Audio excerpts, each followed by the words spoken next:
now we can actually build our chatbot. Everything's ready to get started.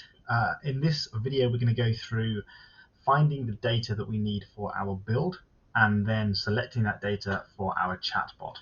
So at the moment, I've currently got this filtered by biomed, but we're going to go back to all of our data. There's two different ways that we can build a chatbot, and I mentioned this in one of the previous videos, I think. Now, the first way is the way that I usually do it, is I filter or search for the data that I'm looking for. For example, I can go Winnie the Pooh. There's the data. Now, if I click on it, not only do I get more information about the data feed, which I will go through in another video, but I can click this button here to create the chatbot.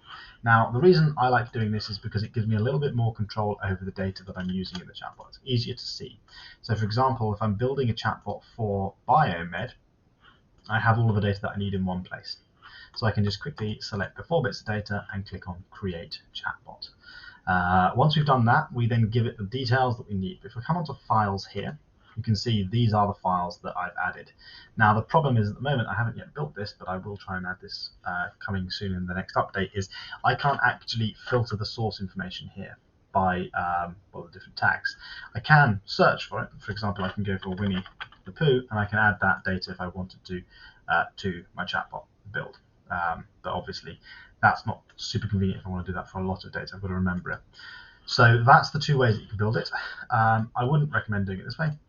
So we're going to do it this way just for this video. So we're going to build a chatbot for the biomed stuff. Now, this is going to be a bit confusing because I'm going to be using a customer service prompt. So create a chatbot. We come back to details. We're going to give it a name. So here we're going to call this customer service. The reason for that is just so it's easy for us to find in the future. You can see here down the side, if you've got 10, 15 chatbots, make sure you give it a name you can understand. You can always change the name in settings, so it's not the end of the world if you get it wrong, but it's useful just to have a name that you'll be able to understand. Custom prompt here, customer service. And here it will give us a preview of the prompt that we're using. So we can just make sure that actually this is the one that we want. Obviously, the naming conventions that you use for your prompt is quite important. So you're not, just randomly using prompts. You have to make sure that you're actually using the right ones. So just read through this and make sure this is the correct prompt that will work for you.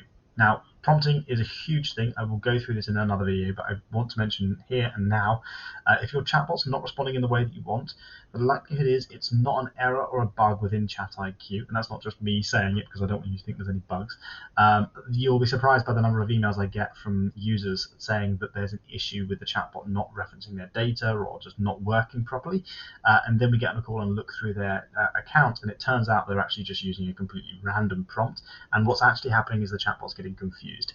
So make sure that you actually think about the prompt, and I have, like I say, got a lot of information on how prompting is done. The intro message, this is just the greeting. So you can see here I've got it labeled as "Hi, I'm ChatIQ," but we're just going to say hello for now. The chatbot colors, these for me are already preset like this. So I'm going to change mine. I always do mine like this just because I like the look that it gives. You can select yours for whatever brand colors. But when you're choosing the colors, please make sure you click select. Otherwise, what will happen is that if I do this and I click off, it will show it's red, but it won't actually save that as the color. So make sure that you actually select that color. Now, at the moment, you can't customize the bubble, color, or icon. I will be adding that in the next update. I've got a lot of people asking me about that. That will be coming, I promise. When I get around to it, that will be there very soon. So now we can actually build the chatbot. If you want to, you can come into files and you can actually add in any new data like I just showed you, but everything's ready to go. It's really that simple. So scroll down to the bottom, click on Build Chatbot. See here, bang, there it is, the new chatbot that we've built. So we'll close that.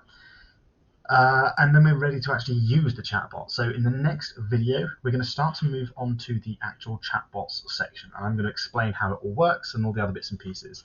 No, I'm not. The next video, I'm actually going to go through the chatbot section and give you a bit of information about how all of this works.